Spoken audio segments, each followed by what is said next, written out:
Hi, everybody. Welcome. I'm so excited that I get to interview one of my favorite bands.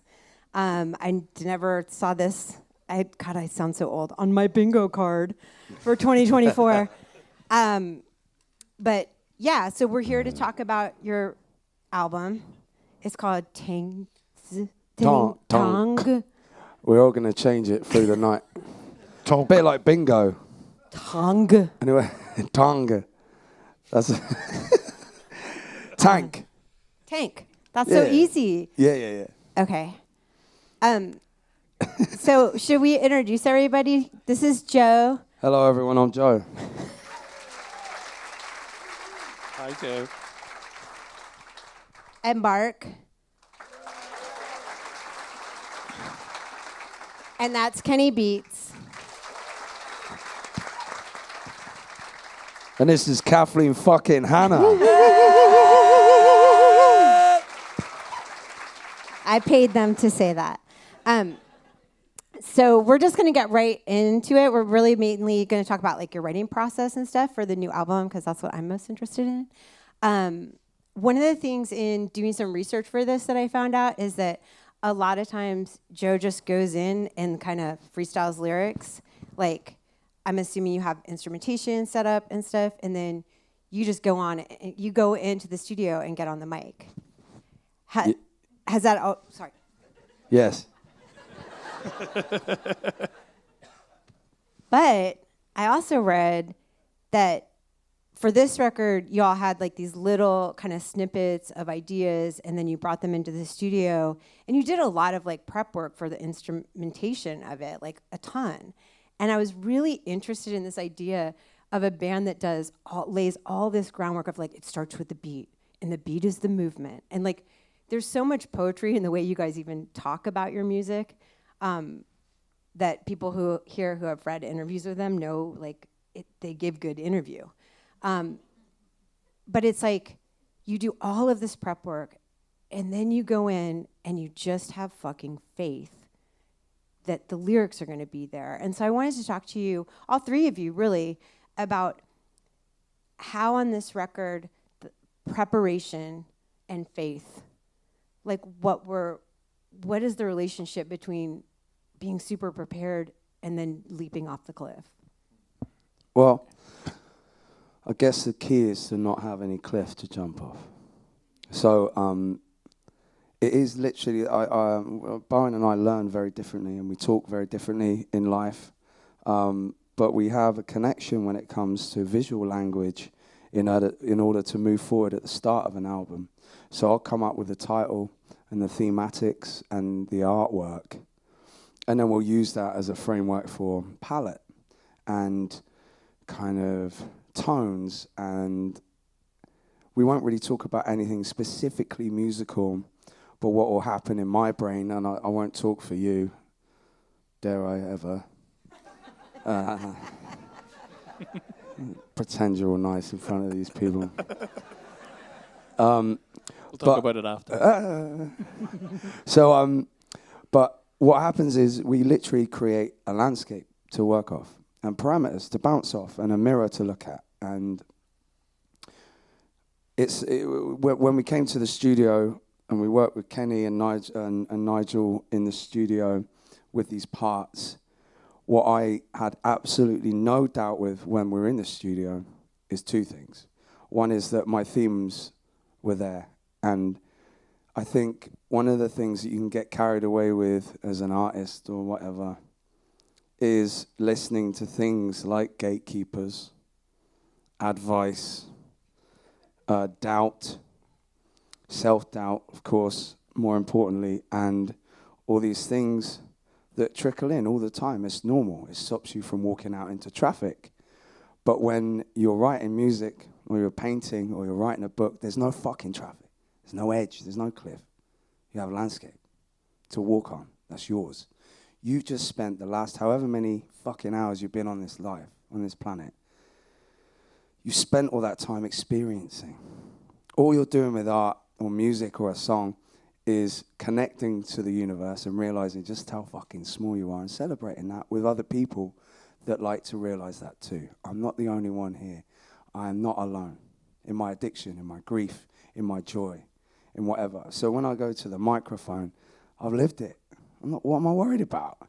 You can't tell me what to do. Sorry to pick you out of the crowd. So that's it. Like, and all the joy of writing an album comes from the time we are in a room together, making a beat and then a bass line or a guitar line, or we'll talk about it later specifically, but as you well know, the intricacies and the joys can come from anything. It's suddenly putting a cowbell on a song ignites the fucking room, and that's what it needs, whatever it is, and that's all there. My lyrics are just, they're just, what's the word? They're helped into that place by the music that we spent months on. So I've walked along that path. I listen to the song like hundreds of times, you know, or that part, whatever, even if it's just a drum beat. I know it so well, it's like in me, that by the time I get there, I've been thinking about my mother's embrace, or the car I used to drive, or the first time I did drugs, or whatever it is. I'm there. I've got no doubt. So that's it. That's for me. That's I promise. That's my last monologue. I don't think that's true. And Mark sounded rude, actually. So when we first started out making records, what we did was we had these songs that we had written and were performing live, and they were drilled and rehearsed within an inch of their lives.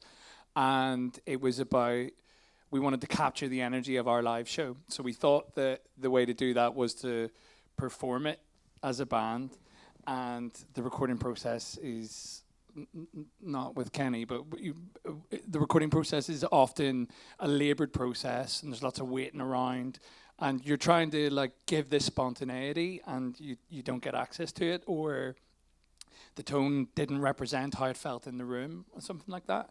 So I think that what we then learned was not to focus on the spontaneity of our live performance, but the spontaneity on the capture of it.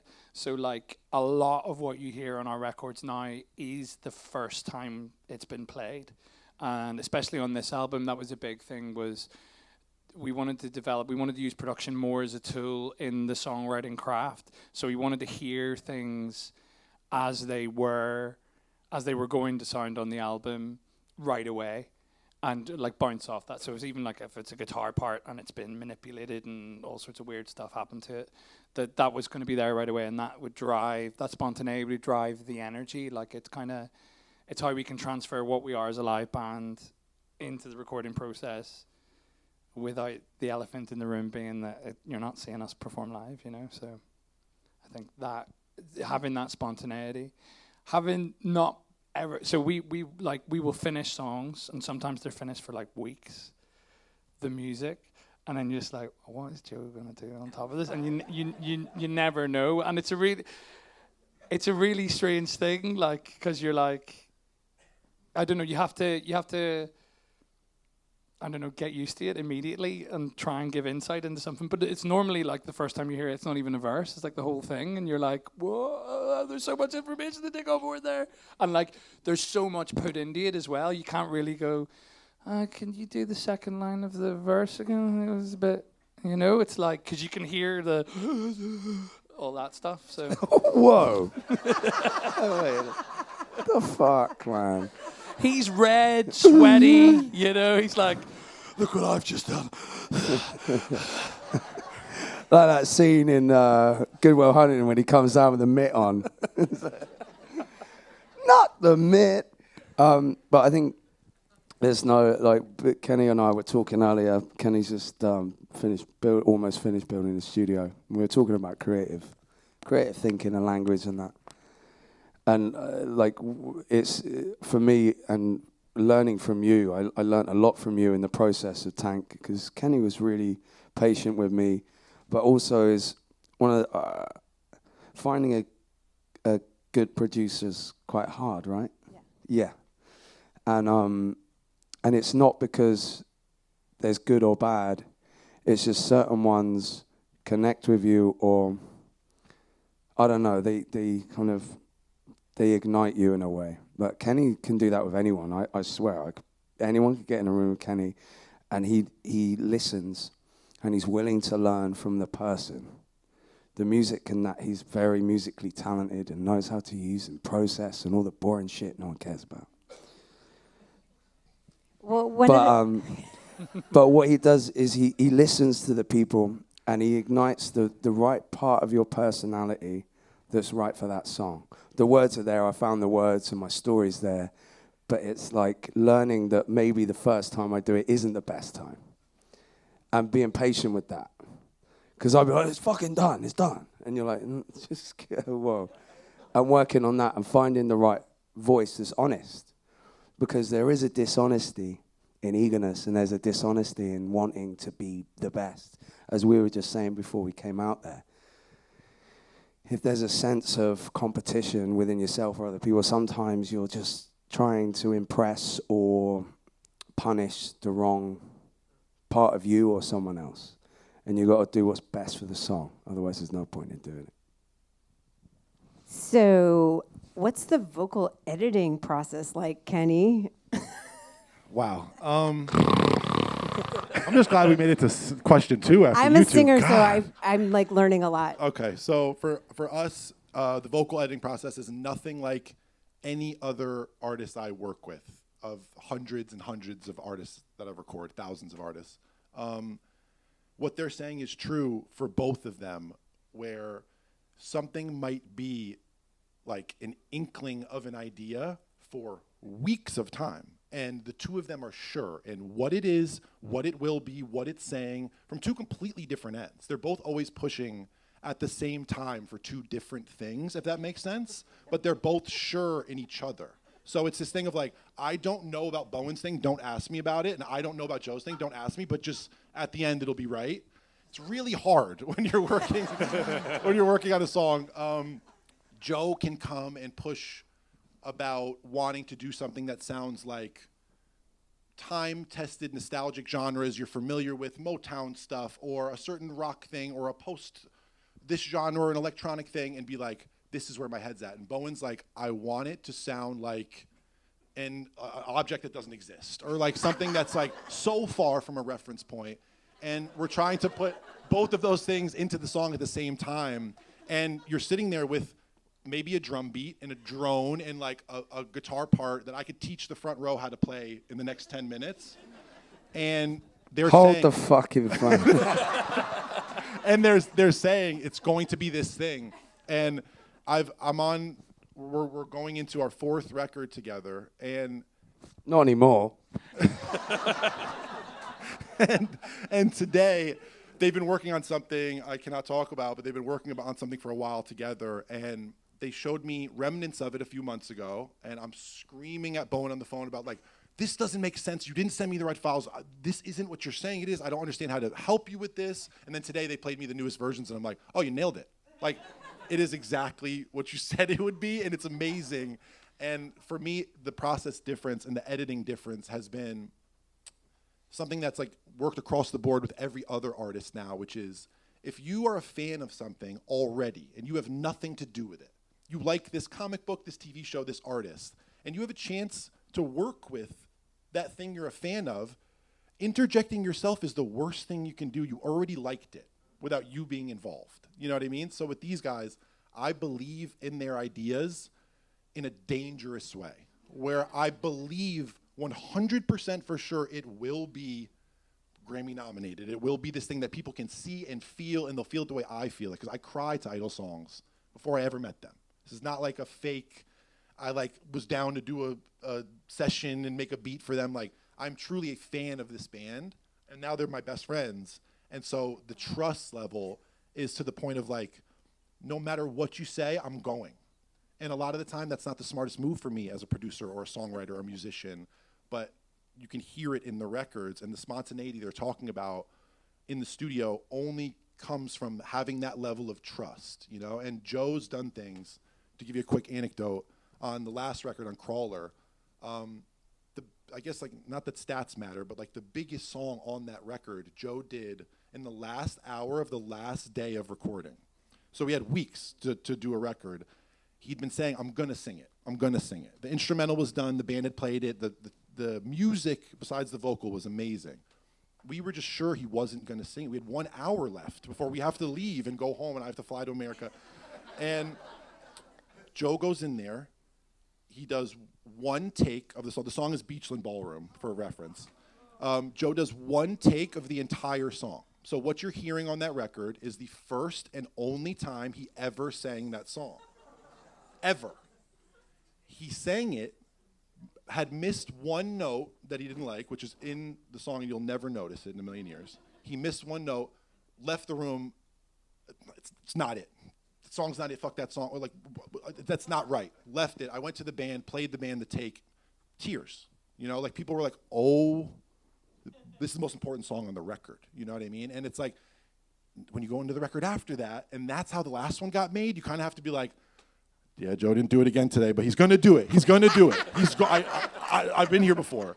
And now it's like, it's years and years and years of that, but they never fail. There ends up being something, and you hear it, and you see the whole orchestra at the end from that drum beat. And I don't work with other people like that. Everybody else comes in, and they have these 8 references and this like almost fully formed thing that they kind of just want you to pat on the back and say, this is good, you should do this, you know? And when people come and they're that vulnerable, it taught me to be more vulnerable. So we try not to edit. We try to get it exactly how it should be once. And that sounds impossible, but it's way more possible with them because they don't overthink. And a lot of other people will sit there and make sure that when you look at the grid and everything lines up and it's on beat and da-da-da, they're like, how does it feel? You know, and it taught me so much. Shit. Okay. I'm like, I just need to go have a good cry in the bathroom now after that. That was beautiful. The ecstasy's kicked in. Yeah. So his mum and dad say, I'm joking. Wow. You answered so many of my questions. Oh, I'm sorry. But I do want to ask you a really specific thing, though. Do you ever say, no, like Joe mentioned, you know, I mean, part of the thing of like really caring about somebody is telling them the fucking truth. So like, do you ever just go, like you just said, you know, there'll be a day where maybe it's just not happening. Do you just say, it's not happening, let's take a break on this? Or, hey, I love the thing you did in the first half, but the second half, or, I mean, do you all ever, I mean, I know it's living in the now and organic and all that shit, but I just want to know, does anybody ever say, there's no fucking chorus in this song, where's the bridge, where's the chorus? Yes, definitely. And like, what are those conversations like? They self-edit first. Sorry, Bo. They self-edit first. So a lot of times I'm thinking what Joe's thinking, or I'm thinking what Bo's thinking, and I let them do it. Because like, this is a level of friendship and a level of like making records together and collaborating that I'm only coming in years late on. And even though we've worked together for years, they have a thing. So you kind of want to make sure one of them is not going to say the note before you say the note, because it's much better when they do it, you know? But I think there is also, you're being very kind, because you are also incredible to work with for that. There was a time we were in France. No, not France. We were in Bath in England, near where I live, in a studio called Real World. We were doing, what album? Crawler. And we were all getting, like, it was like day 5 or something. And we're all getting really confident, and like, we just had lunch, and we'll just start shooting the shit after lunch. We're all in the canteen, having a good time.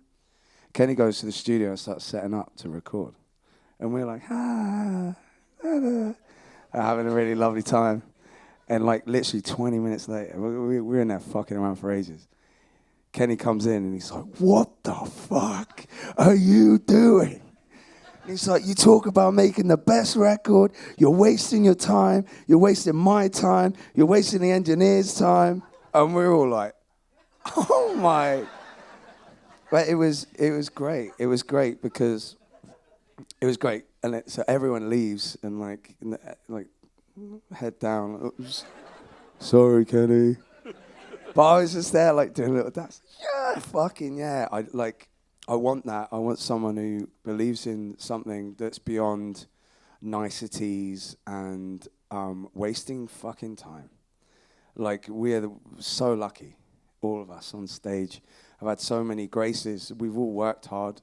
I won't take that away from any of you, obviously, but we know how fucking lucky we are, which is why we work hard for it, and we keep working hard. And yeah, like, there's a point where it's like we're all responsible for telling each other that that's not right for the song, or like, get your head out your ass, come back to it tomorrow.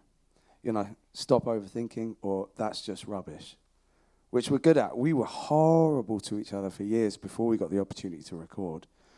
We didn't play live for like, I don't know how many years, but we knew we weren't ready. And then when we did start playing live, we learned so much, but then our writing wasn't great, so we didn't release an album for like ages. And it was just about being patient with it, and we were our own worst critics. Not worst critics, that's the wrong word. We were our best critics. We were the fairest critics. Because the scene that we came into was oversaturated, full of fucking man-spreading, cocaine-fueled assery of boring fucks who were bored. And I didn't want to be part of that mess. I wanted to ignite magic and life into live music. I wasn't interested in recording for a long time. And we just wanted to capture the magic of our live show when we did start recording. We learned from that stupidity. But we also just wanted to capture magic, and that meant being hard on ourselves. Like, you know, if we're going to spend so many hours away from our families when we're touring, if we're going to spend so many hours away from all the stuff that happens in life every week, hours and hours practicing, put the work in. Don't pat yourselves on the back for something mediocre that you don't believe in, that's not true. I think that's the key. And Kenny's really good at picking out stuff that isn't true. You know, I think that's what it comes down to, is like, I don't believe you. But let's not forget, we all got a crash course this round with Nigel Godrich. Oh, yeah.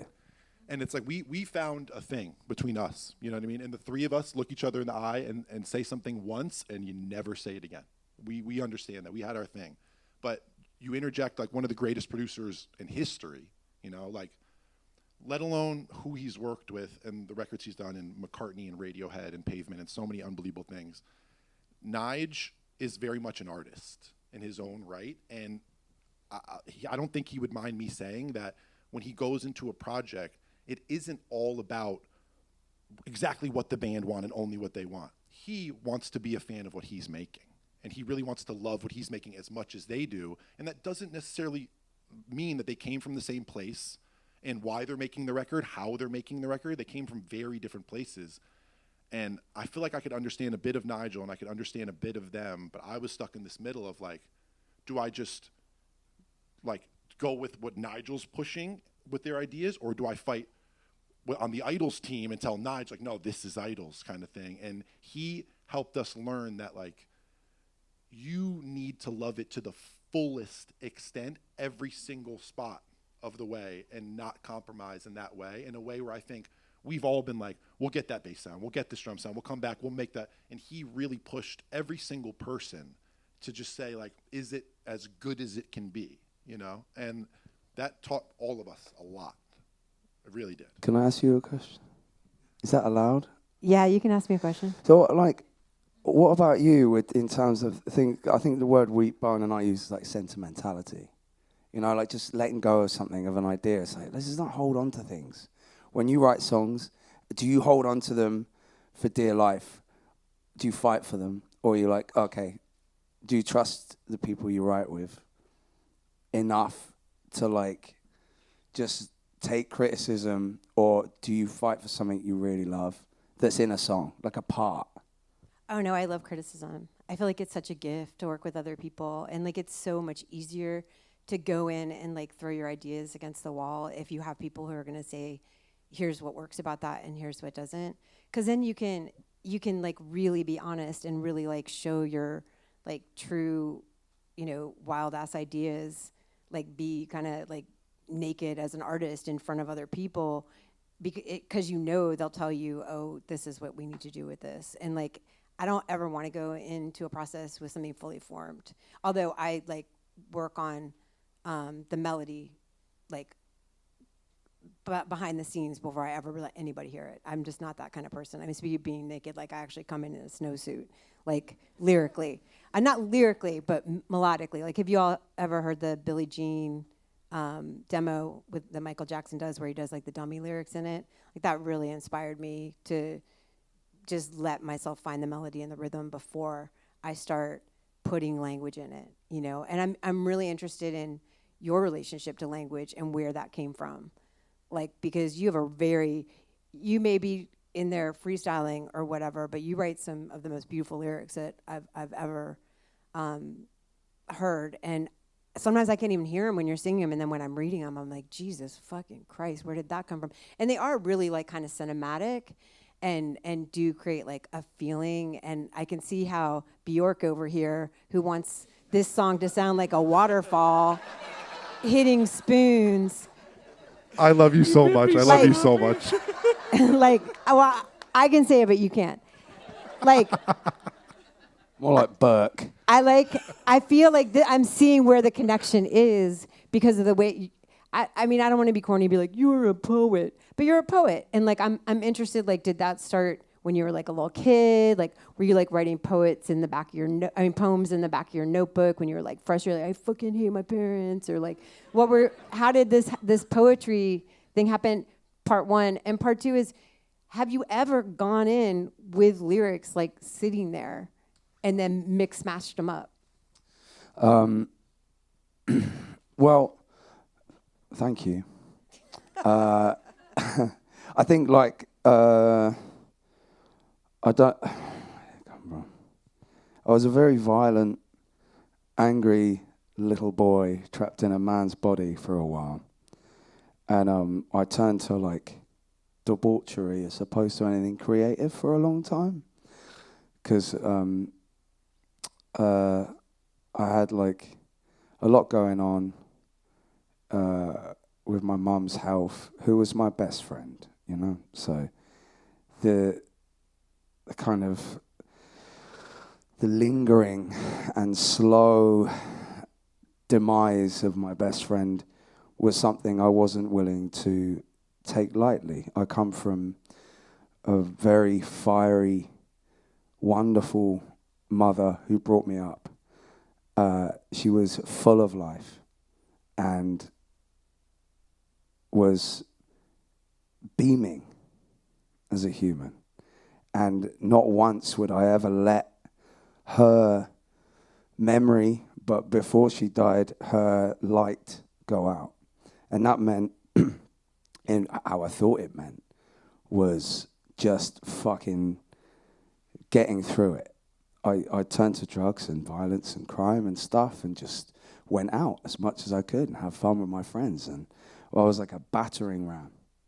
But I've always been very articulate and very loving and very caring and sensitive. And I was loyal. And I fucking would do anything for my people, whoever that meant. So words, really, my only skill was words. That was the only thing I had as an artillery to keep going. And I don't know, just one day I was watching a band who looked bored.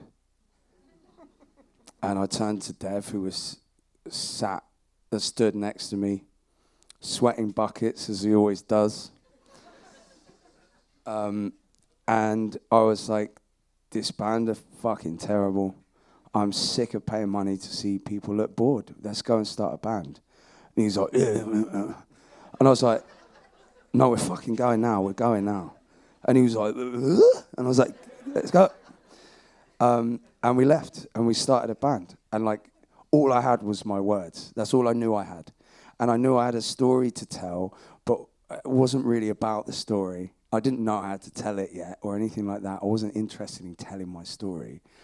I just knew that I had a way of connecting with people because and that was all I wanted, was a connection. I wanted to see people on a stage and for them to open themselves to me and for me to feel carried for an hour and a half, and to leave that room feeling like I'm not alone. And as soon as I didn't fucking get that, I wanted my money back. So I went and earned it somewhere else. And I wanted that. I wanted to connect to people. And that's all I have is words. That's all I have. Did you write in a journal? I did not. I've never written. I've written poetry recently in the last 5 years. I started writing poetry. My granddad was like into poetry. I read poetry, obviously, a lot. My granddad kind of got me onto it. He was an engineer. My dad's an artist, but has an engineer's brain, and I like that kind of brutality of my words as they were. I wanted to make them as simple and as vulnerable as possible so that they were kind of bare and there's no floweriness around them, so that people can just open it, see the beating heart of it, whatever that is, of the song. It doesn't have to be that poetic. It could be about fucking getting beaten up.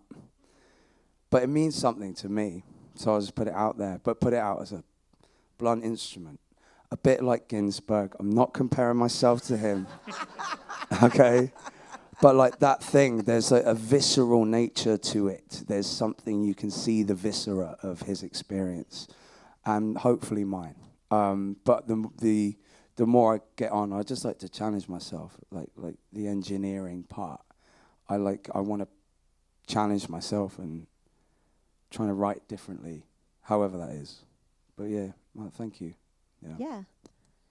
But you're not actually a producer on the record. But you two are. Cheers to that. Yeah. So how is it being a producer? Well done, boys. We actually talked backstage that we were going to roast you, but you're just unroastable. That was the worst roast I've ever I heard. know, it was It's really so bad. nice. It was really bad. I feel like at the beginning I was really roasting, and then I stopped roasting because I was like, no, this is like a love fest. Like Kenny Beats is going to make me cry. But no, what is it like being, like having this extra kind of job and being in the band at the same time? How are you flipping between those two hats? I think it's really about just translating where we're at. I think that like production is a necessary tool in our songwriting. Like whenever we first start writing an album, Joe will come up with a title, we'll start talking about themes, and then we start talking about the kind of like we deal in the visual language of it. So it's like a color palette. It's like the way that you can see it, the like grain, the pixels if it's pixels, whatever. It's all that kind of stuff. And then it's about in the writing process how that comes about with effects, how that comes about with how the drums are presented, John's kind of feel pocket, what Dev's doing, and just the interplay and interrelationship with that. And then it's kind of like translating it then to these guys and kind of being a conduit through in between being an artist and being a production. And I think also like when I started working as a producer on our records, that was when production started becoming a key element of the writing. So like using the crawler machine became like a bigger thing, and it wasn't just for guitars, it was affecting the vocals, it was affecting the drums. And was this the same time when you sort of realized like, hey, we're going into the studio and we're trying to like take a snapshot, a moving snapshot of what we are live, but actually this is a separate art form, and in order to catch what we're doing live, we actually can't just be in a room and play it live. It doesn't work that way. Like, was that the kind of the same moment where you were like, I need to be a producer? Yeah, and I think also the other thing that I needed was to be able to say no when things weren't right, weren't it? Because we're so sure of when it's it, aren't we? We're like, it's either it or it's not it. And I don't like, what's the word I'm looking for? I don't like... Wishy-washiness? No, I don't like compromising in the recording process, because you're just like, there's no way it can't sound like what I'm saying. There's no way it can't sound like that. So you just like find a way. And so sometimes it means finding a way yourself. So, and then other times it's relying on people like Kenny and Nigel, and it's like that was the big thing for me. I refused to compromise on what we had worked so hard on in writing it coming out, because you can see, don't you? Like when you're working with people and you hear it, you start to go, I guess that's it, and then you're kind of like, oh, you do start to compromise in the process. One, because you've only got a certain amount of time and there's constraints, and you're like, maybe that is it, but I don't allow it anymore. Yeah, you don't want to be mediocre. Like Joe said, it's like there's not enough time. Like we're all gonna die, so like why fucking put out bullshit? Yeah. But I am interested if you guys have rules. Like if you have things where you're like every record, maybe you'll have a thing like a safe word. There's like only one. There's one only that what they is have. it? It's the veto system. Everyone gets one, and that's Oh, something yeah. that they've implemented for a few times now, where it's everyone gets one. It can be a song title, a section of a song, a guitar tone you don't like, a whole song being on the record, but they give each other one. And it's pretty insane to see, because sometimes somebody's one is could be a major, it could be a song making or not making the record, but everybody got one, and it's like, I saved mine to the bitter end. Except for the drummer, of course. Am I right? Who isn't here? Yeah, I get you.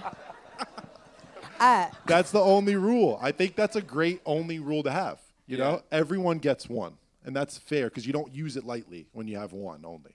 I mean, we could do a whole thing about the vetoes. Like, I would love to hear every single one. Like, it's totally entertaining. But it's also like the thing about putting a box around something and being like, I don't mean like that's a great rule, but it's like on this record, did you have a thing where it's like, we're not going to be on the grid. We are going to be on the grid.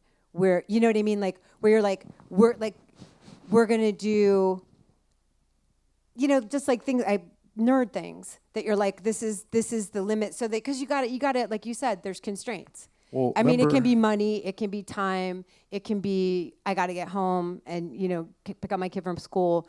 Those are constraints that are just built in. But do you have any like man-made constraints on your artistic process where you're like, this will keep us from writing a double, triple box set or doing the kissing thing where each member gets their own album? Like, you got to stop it somewhere. Do you remember Crawler? Like Days? Yeah. So, well, I think I was intimidated, like, honestly, and that's why this came about, more so than they were putting any type of box around their writing. But what happened for an album ago was they played all the demos, and in my mind, I was trying to even figure out, like, we were at Real World. We're one of the greatest studios in the world. Your capabilities are truly endless. So if you want to set up 100 amps and a whole orchestra and a choir and all these things, it's very easy. They can do it in like 20 minutes. So they had these songs that were like pushing the boundaries of what I think sonically they'd ever done. Like the first time I heard like a car crash demo, I was like, I didn't even know you guys did this. It was like, there were so many new territories, but then there were songs that felt like idols to me, the idols that I know, that everyone knew up to that record. Then there was this new pocket of things they were doing that were like 50s influence. And then there was, what was the last pocket like? It was like just the more electronic or something. It was like the more stuff you made on the computer. Yeah. And we broke it down into, let's do 4 days where you guys use your stuff, your amps, your gear, your guitars, your whatever. Let's do the next 4 days, just the studio stuff from this year back. We'll only use stuff that was made before 1980 at the studio. These next couple days, let's like all play in the room, and it started being like, let's divide up these 3 songs. We'll set up the kits, the amps, the electronics, everything for those 4 days, and then make sure you're not just like, here's the drum sound for the record.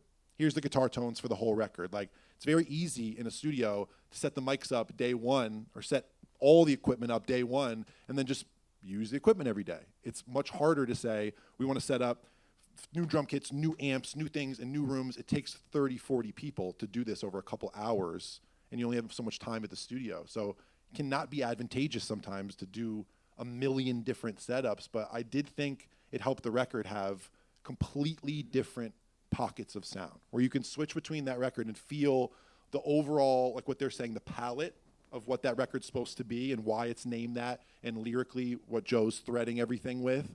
But the way Car Crash sounds, the way the wheel sound, to me, it's like one part of my brain. And then the way like 420 RR sounds, or some of these more like soundscape songs, it's the record, but it needed a different approach. So that's my only thing I've ever implemented, but I can't speak for the boxes you guys put yourselves in. I think it's before I'm involved sometimes.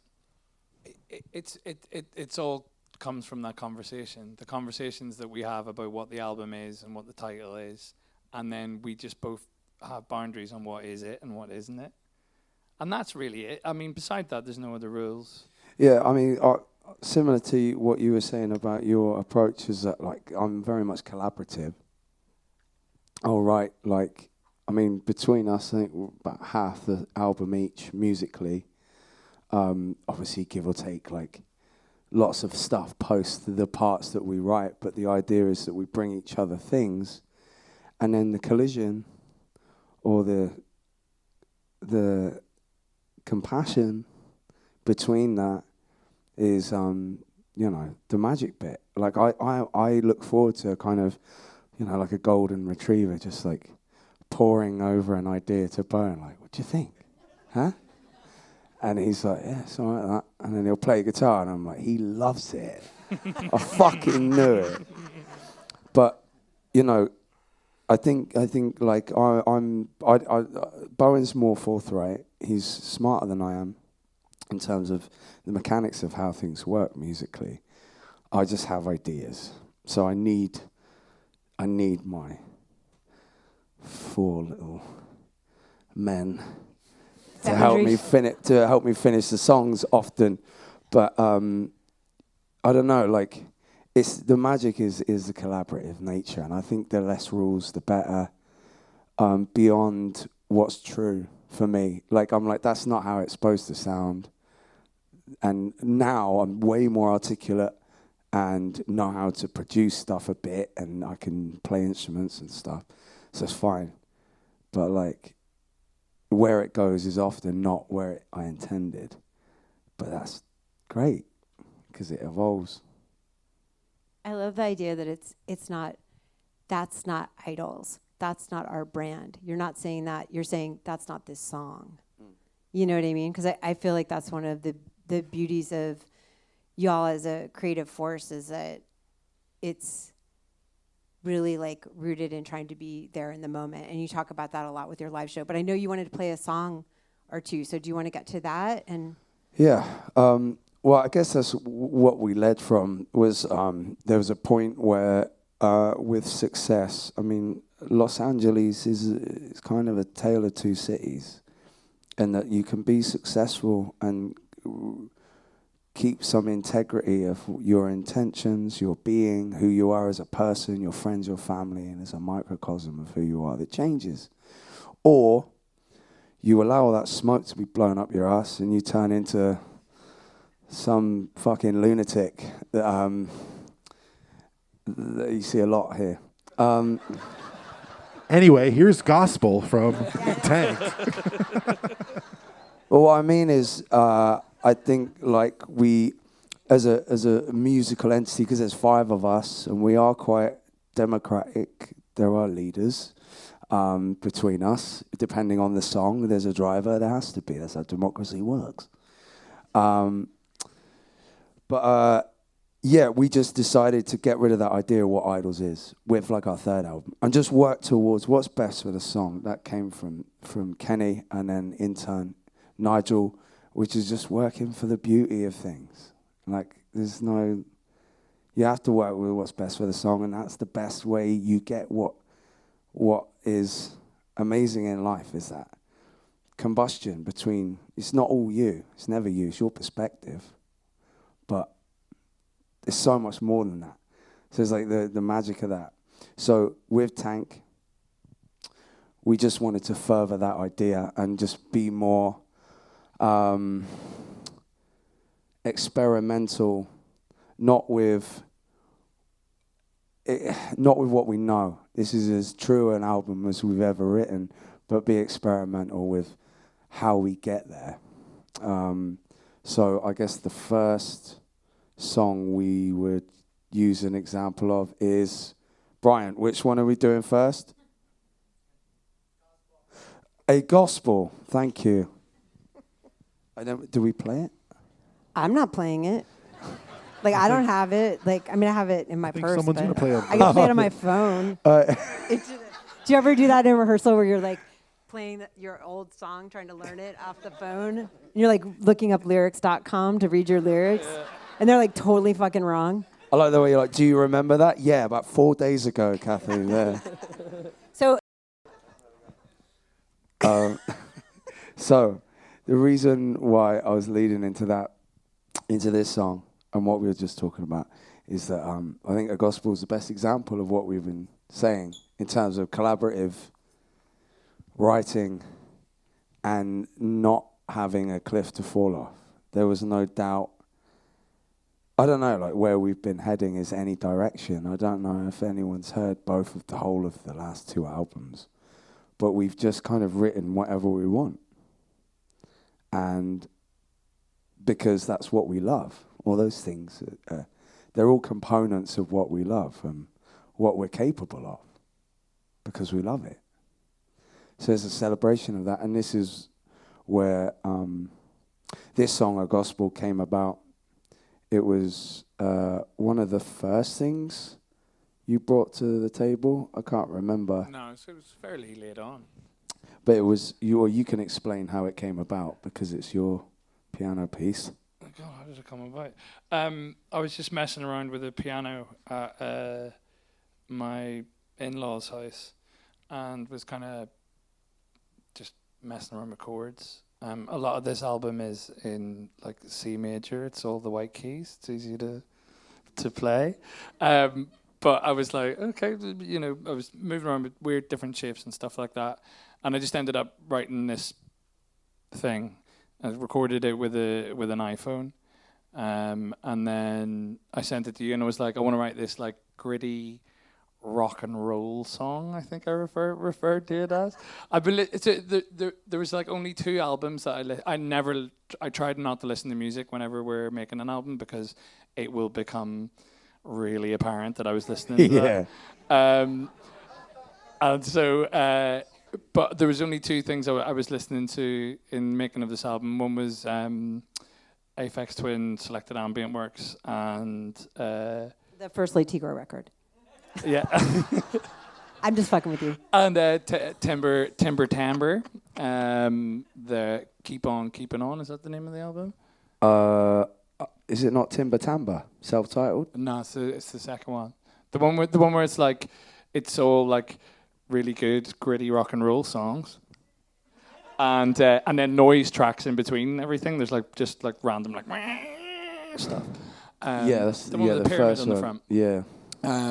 Timber Tamba are a great band. You should check them out. Yeah, they're great. And I guess this was vaguely / majorly influenced by that listening experience. Probably both listening experiences.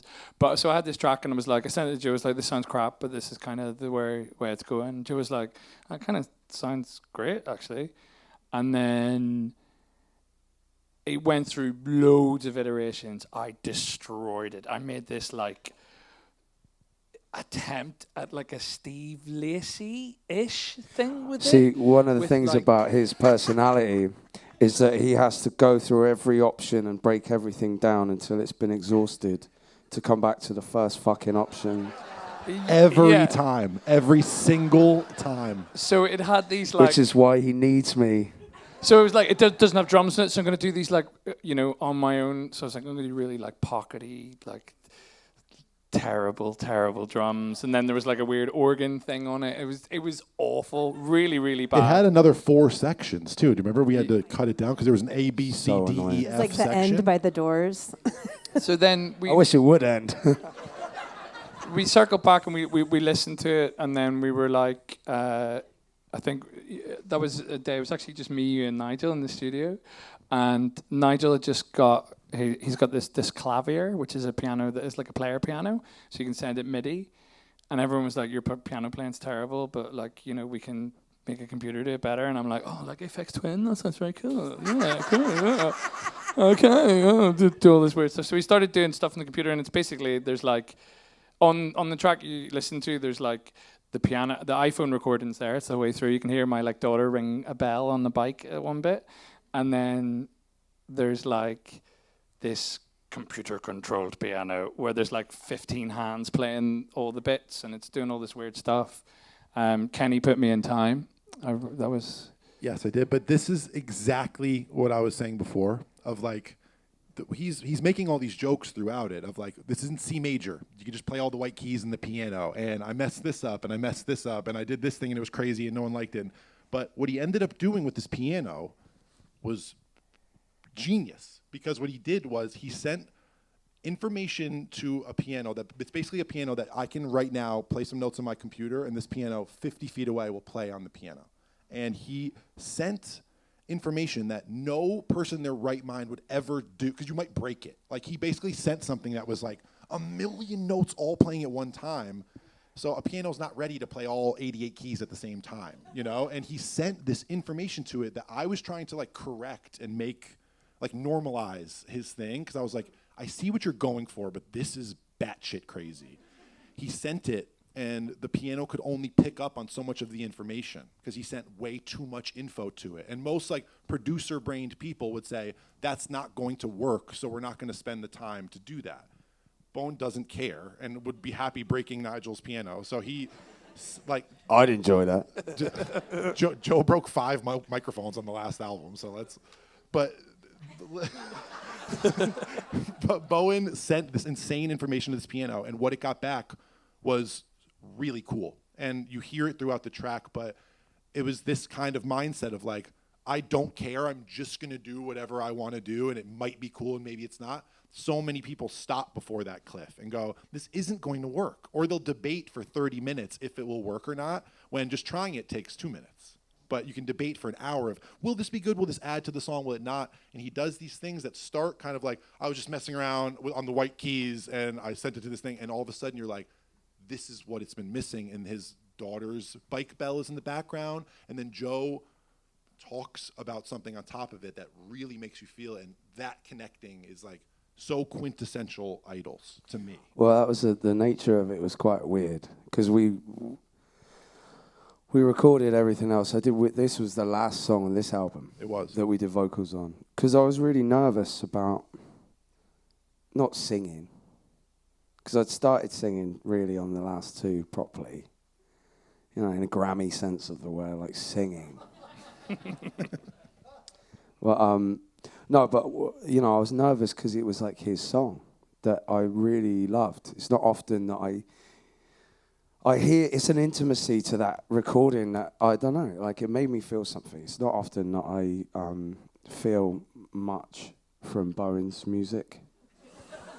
But the piano's out of tune. It's this bad recording. There's so many things about it. I'm joking, but this was a very personal thing. And it's not often that Bowen and I are sentimental between each other. What we are is very supportive and very critical in the right way, I think. But this was like just a lovely moment. And that's the thing about certain song recordings and albums, is that if you can really capture the moment, that's fucking magic, right? So it was there already.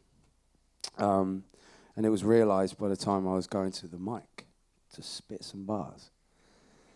And what came out was just very, the best way I can describe it, I was trying to be supportive by singing what I sang.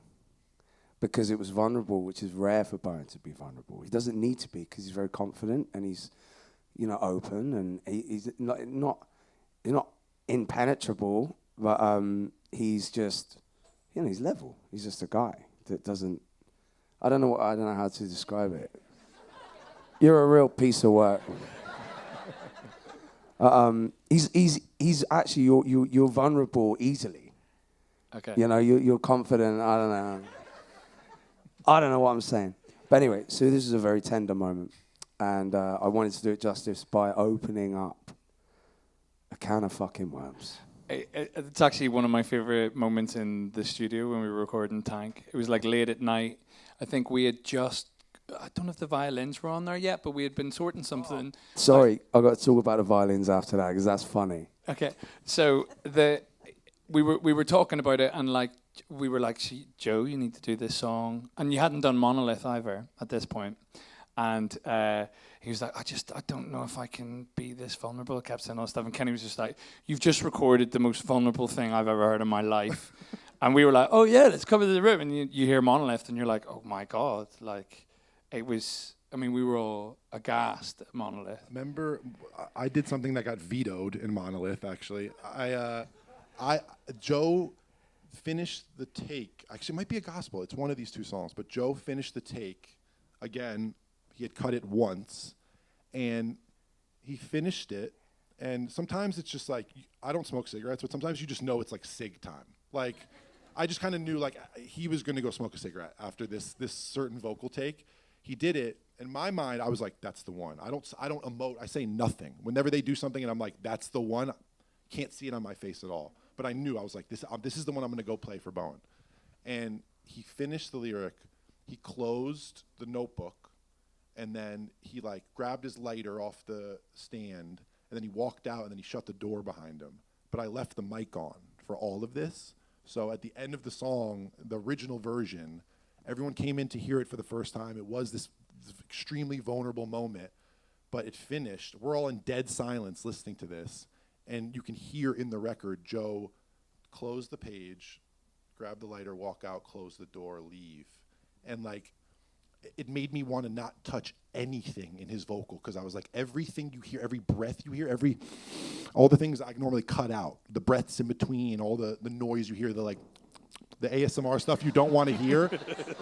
I was like, we need to turn it up. Like, we need more of it. Like, you need to feel like you're standing next to Joe and you can smell the cigarette and you can feel what he's talking about. And like, it's all started with Susie's bell in the back of it, because I was like, you hear Bowen's family in the back of his house and no one knew he was writing a song. You know what I mean? It's like that level of vulnerability I wanted to be in the sonics, not just in the writing of the song. I wanted you to hear the song and hear things you wouldn't normally hear because they don't get shown to you.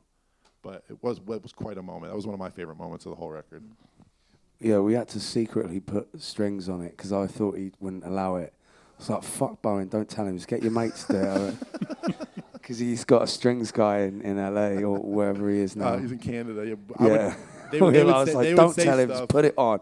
Because I had this idea, like pizzicato strings in the background, like in this Frank Sinatra song, A Very Good Year. And I was like, just put it here.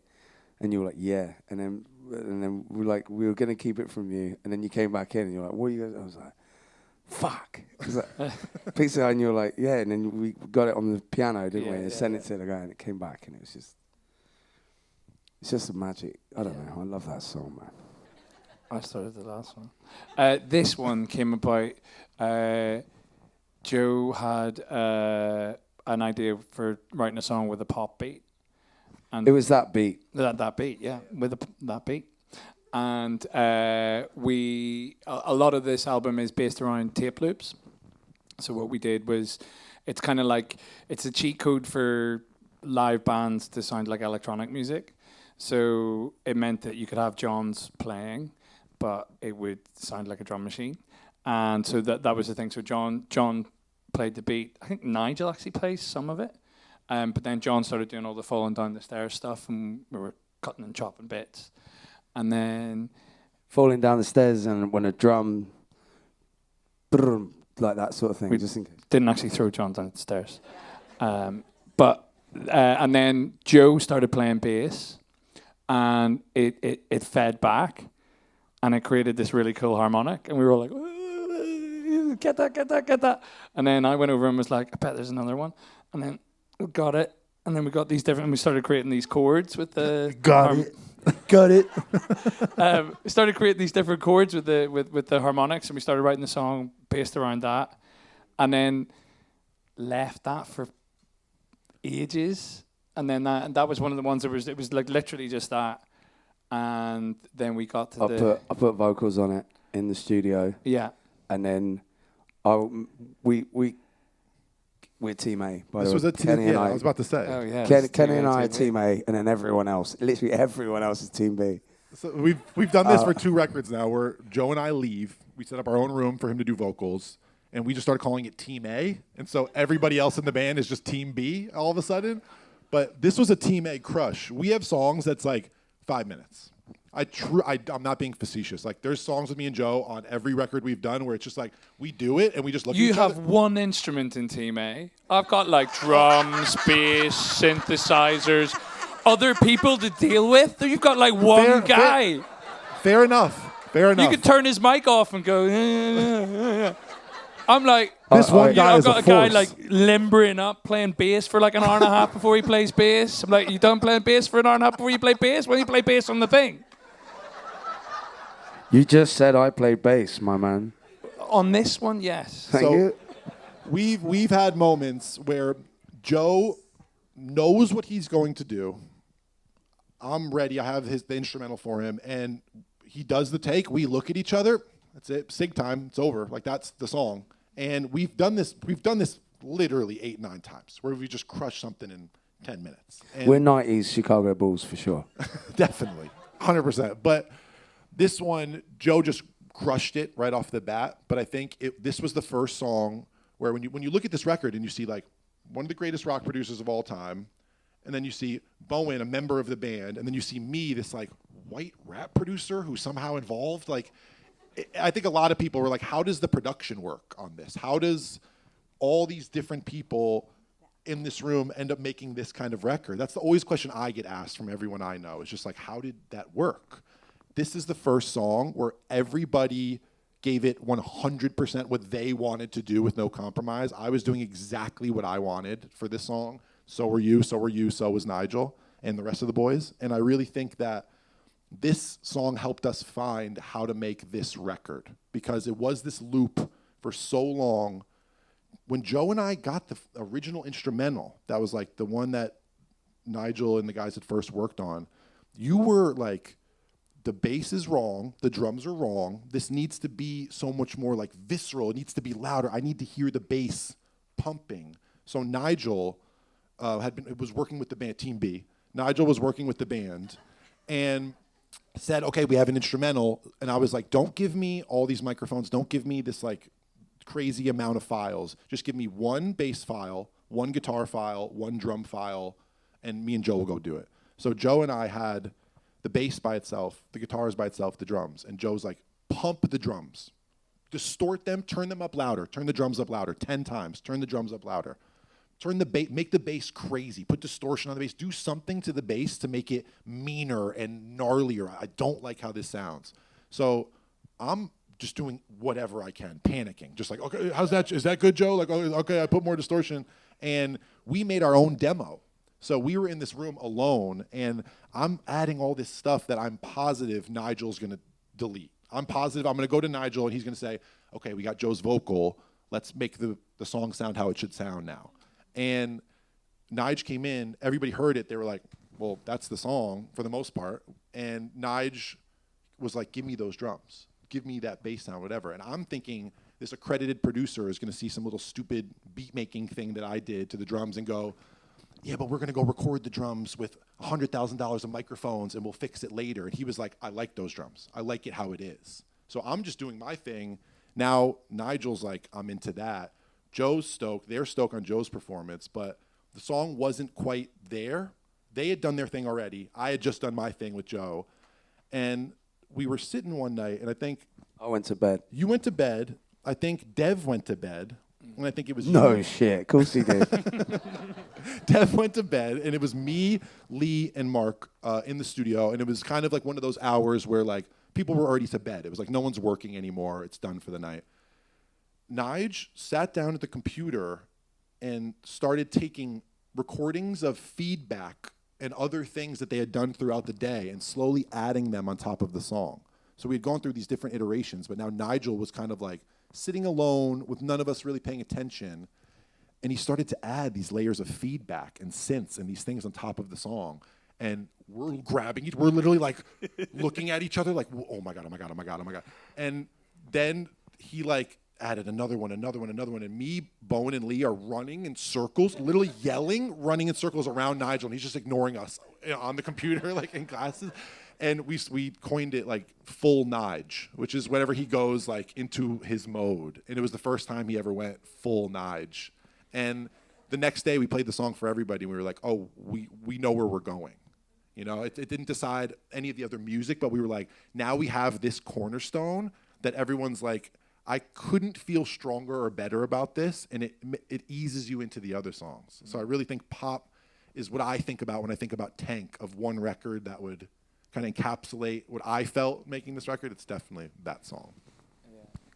And it gave us full night, which was like then a term that we had where we could be like, all right, off you go, do your thing, you know? So he would then add that stuff. So it's cool to see a producer who is so accredited, who's still the best in the room.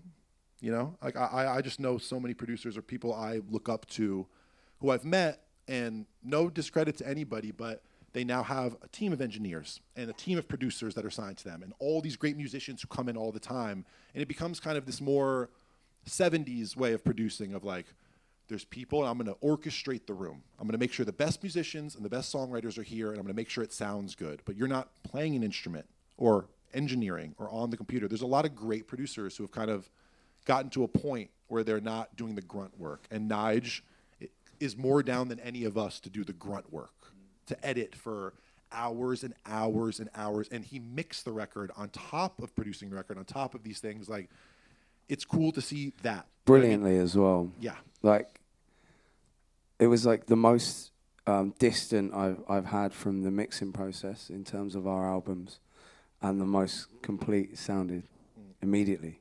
Yeah. Incredible.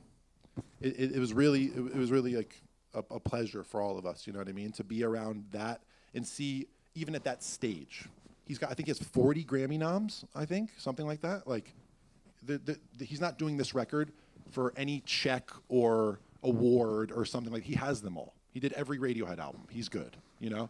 He did it because he loves music. He did it because he loves making stuff. He loves this band, and seeing him go full Nige, you know what I mean? It's what I hope for myself, and I know I speak for these guys when they say, like, I say that, is like, we hope to be, at any year, we're still making music, still the person who is like ready to do the work, you know? And we're all Team B.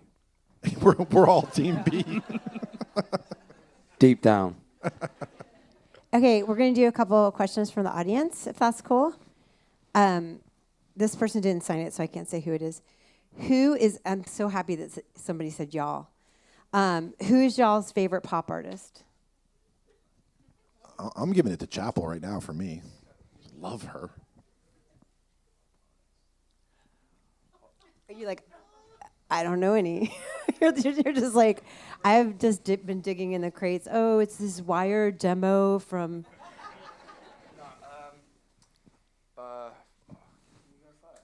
Yeah. Can I? I've got a whole playlist called Pop Pop Pop on Spotify, but I can't think of one.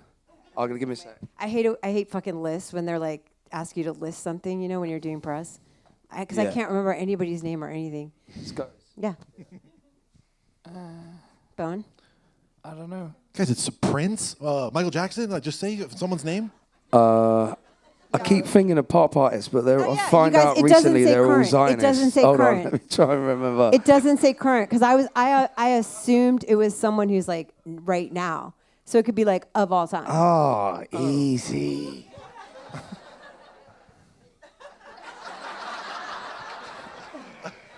See, we got to put a box around it. Bobby Darin. Bobby Darin. Just for one song. All Dream right. Lover. I like, it kind of got me in. I remember like, is that not Bobby Darin? No, I don't know. Oh.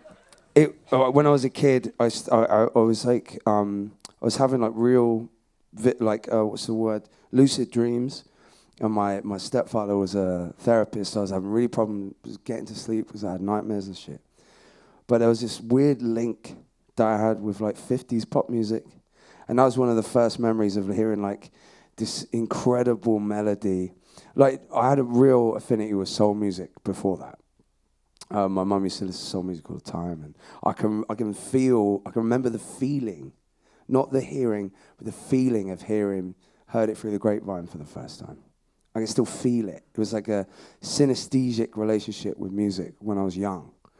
But Bobby Darin's Dream Lover, it's probably the first time like, a pop song That or Charlie and Eddie, Would I Lie to You?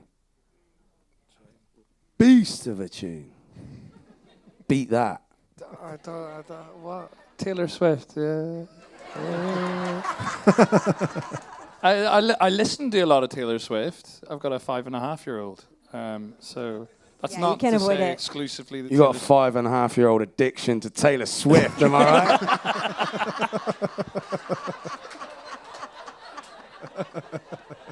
Gotcha. What can I say? It speaks to me, mate.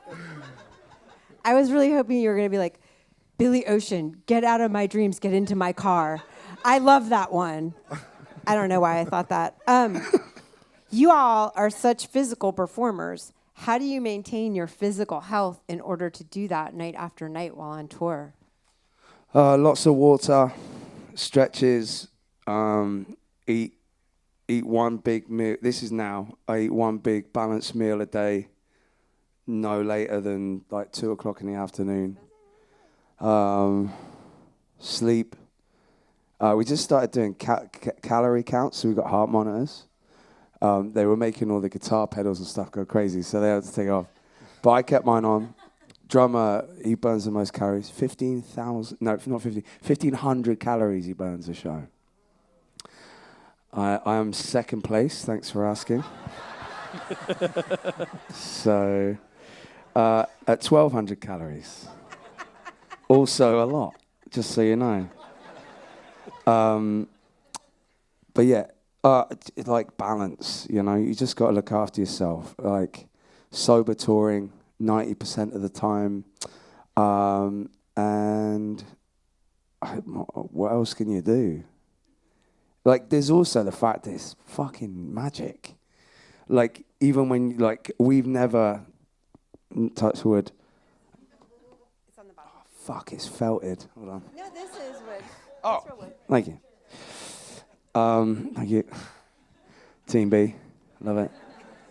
You know, we've never had a sick day, and we've been very sick. Once I was like literally convulsing, puking. I passed out.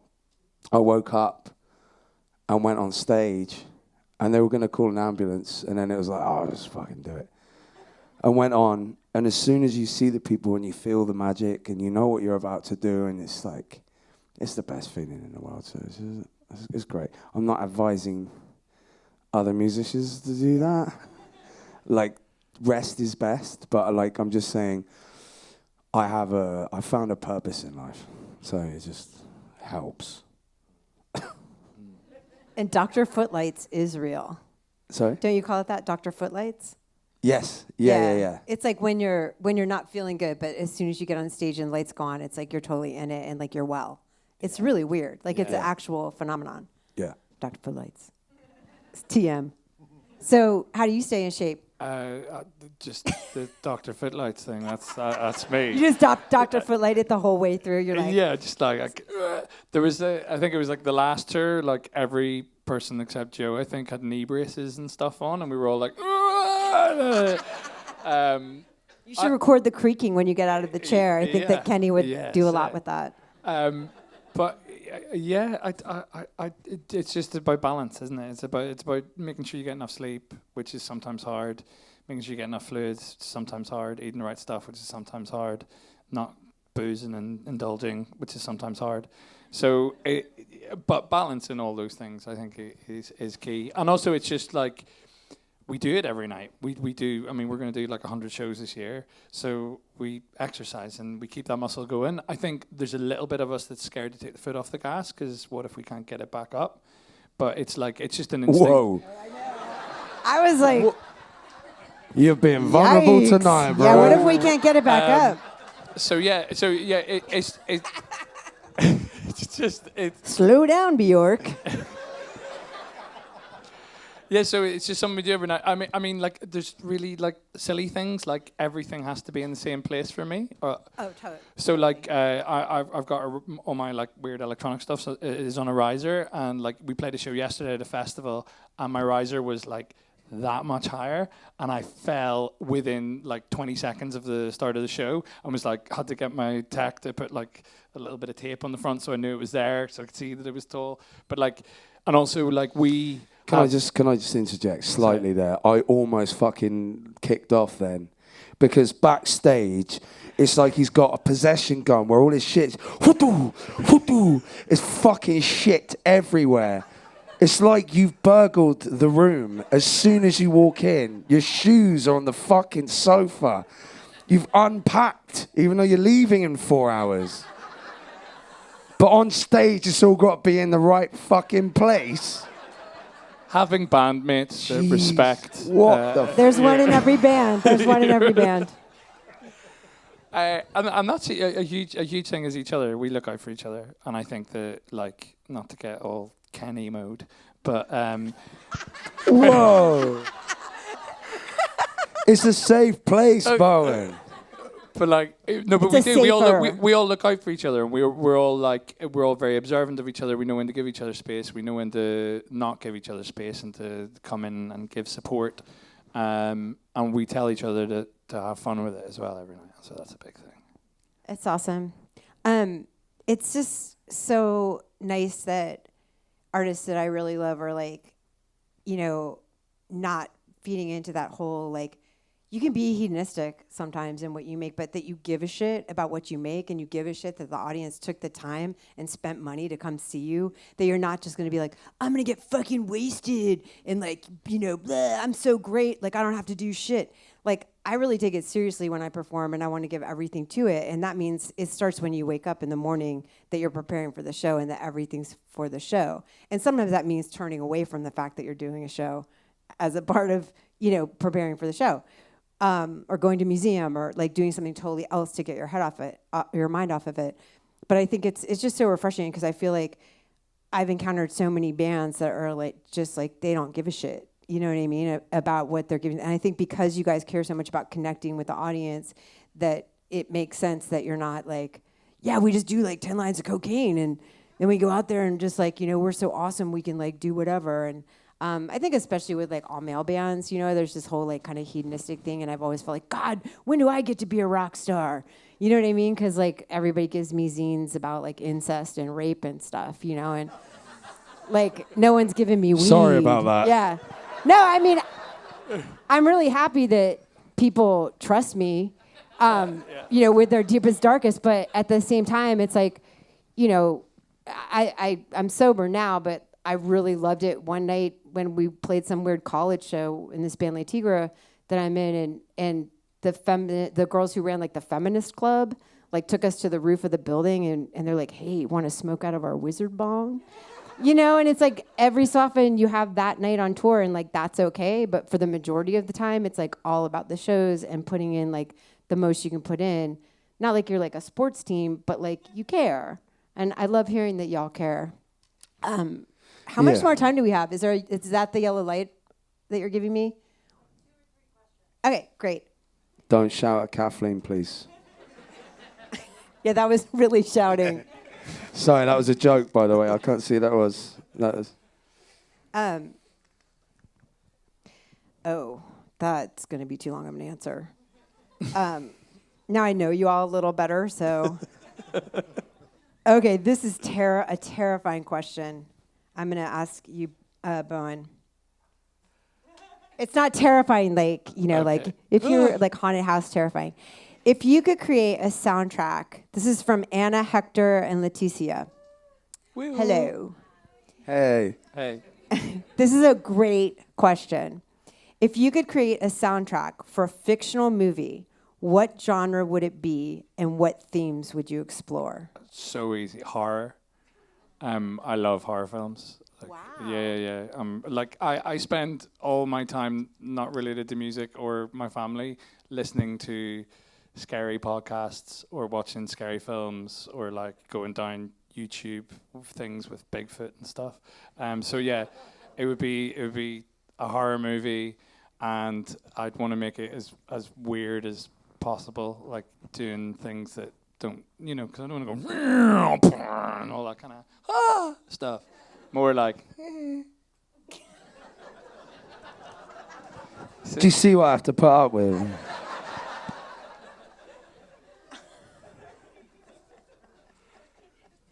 Okay. Who is is an artist? This is from Jesus. Who is an artist we should all be looking out for? Like a new artist that people should check out. No, you go. I've always got so many. Really in love with this band Geese right now. I don't know if anyone's heard Geese. Just saw them play last week at the El Rey. It was just unreal. Really love them. Unbelievable band. I've recently gone back to someone. I just worry, when you do like interview cycles and that, you repeat yourself and you worry. That's okay. Yeah. I'm the only one here who's read probably. No, actually, I'm not the only one here who's read like every fucking interview you guys have ever done. At least a few. So don't worry about it. No pressure. I think I'm always going to go back to who I think are one of the bands that most bands in the United Kingdom and Ireland took something from in recent history, because there are other bands that that changed the face and the sound of things at certain times in history of music, like your bands. And I think right now that we're in an aftermath of a band called Gilla Band, that were called Girl Band. And I think they changed the landscape of European guitar Wait, music. what's it called again? Gilla Band or Girl Band. Okay. They were called Girl Band, but now they changed the name to Gilla Band. Okay. Just changed. It's just an incredible and vibrant take on playing techno music with guitar sounds, but it's way more interesting and beautiful than that, and violent and great. And the other one's Colin Stetson. I will hopefully die listening to his music. Get off Spotify. You can't use Spotify. I'm Get trying off. to find who. There are other platforms you can cheat on. It's actually by the Apple way. Music. Hold up.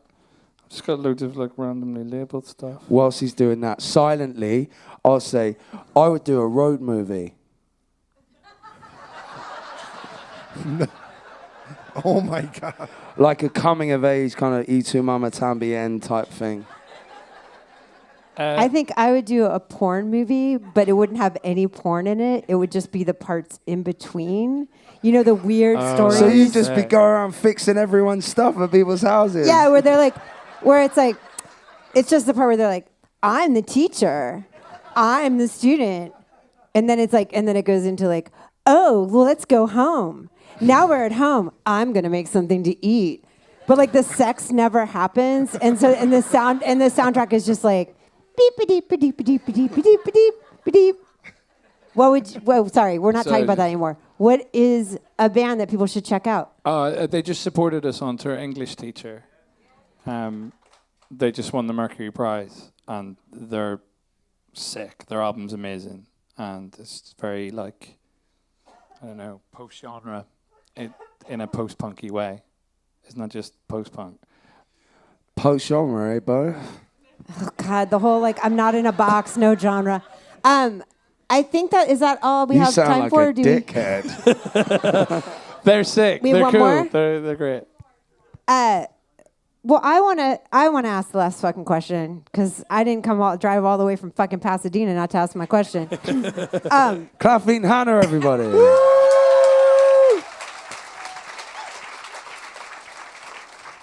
Okay, so I'm asking kind of a performance question because that's what I want to do.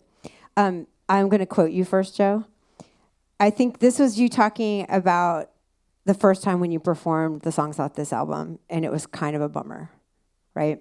And you said, I don't like thinking on stage because when you're performing is one of two things. No, three things. It's either a distraction, thinking. Thinking is either a distraction, an insecurity, or a problem to solve technically.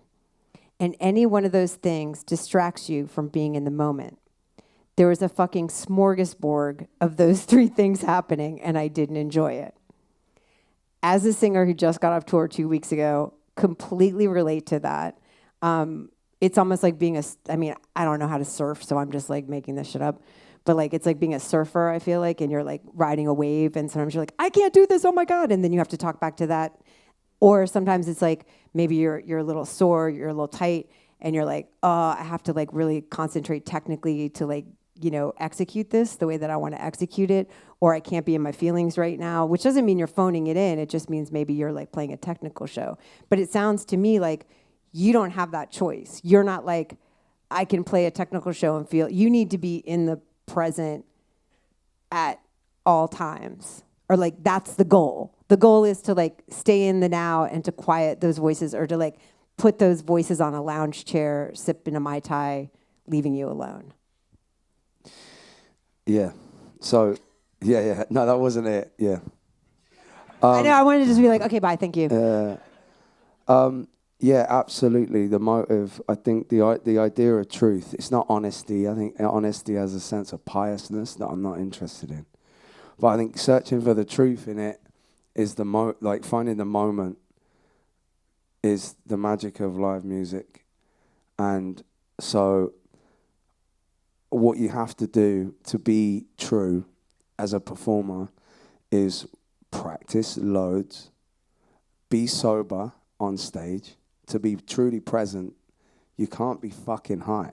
It's bullshit.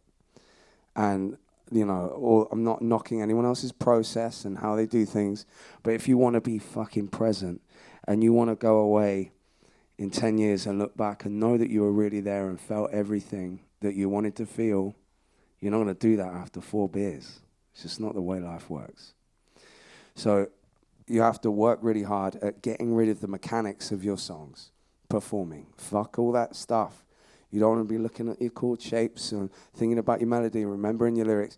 That becomes second nature when you put the hours in. Work your ass off at practicing your songs so they are second nature. There's nothing wrong with that, because then what comes out of that afterwards, when you do sing, when you do play guitar, when you do produce a record, whatever it is, when it's really in you, sorry, I should point to you as well, when you perform, is that the truth comes out when you're not thinking about the mechanics of it and you really believe it and you be it. But what's important for me is like, if I'm angry that day, you're going to get an angry performance. I'm not here to fucking act, and I'm not an actor. I'm terrible at acting. So it's about giving everything that I am that day. And if I'm worried about but it's also experience of playing live, is that when stuff goes wrong, just let it be. Ride the wave. It might crash, but then just do another song. It's fine. And also, you have a relationship with these people. If you just say, hey, there's something going wrong, but this is the person who's fixing the problem, and everyone supports you on that. You're in a room, you're in a safe place, because you built that ship with all the people that have carried you for so many years to make it happen. It's like, it's the most beautiful thing when you allow yourself in the moment to be that vulnerable and be carried by it is this perfection. So I think putting the hours in practice and being sober, and then learn how to let go. Yeah, get out of your own way. Yeah.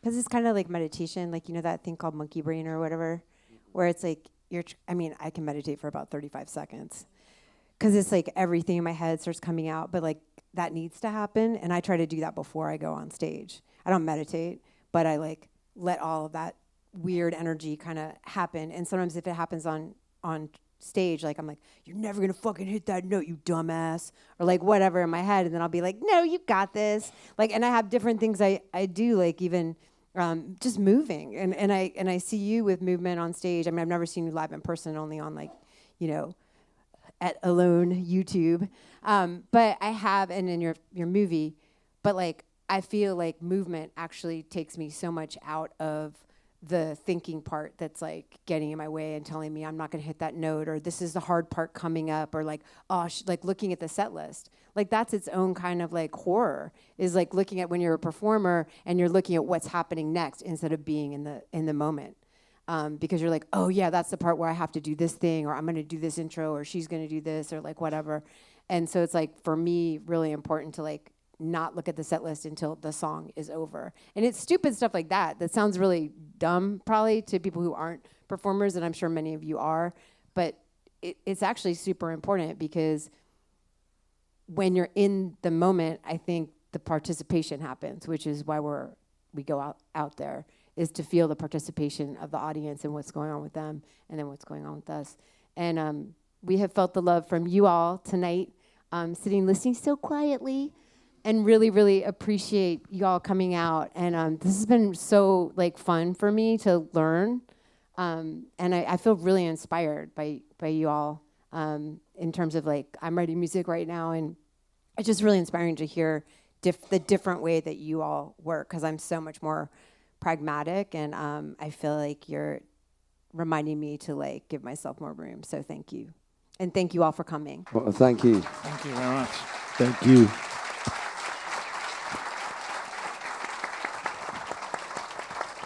I just want to say that's one of the most informed, intuitive, and well-researched interviews I've ever had in my whole career. So thank you very much, Kathleen, Hannah.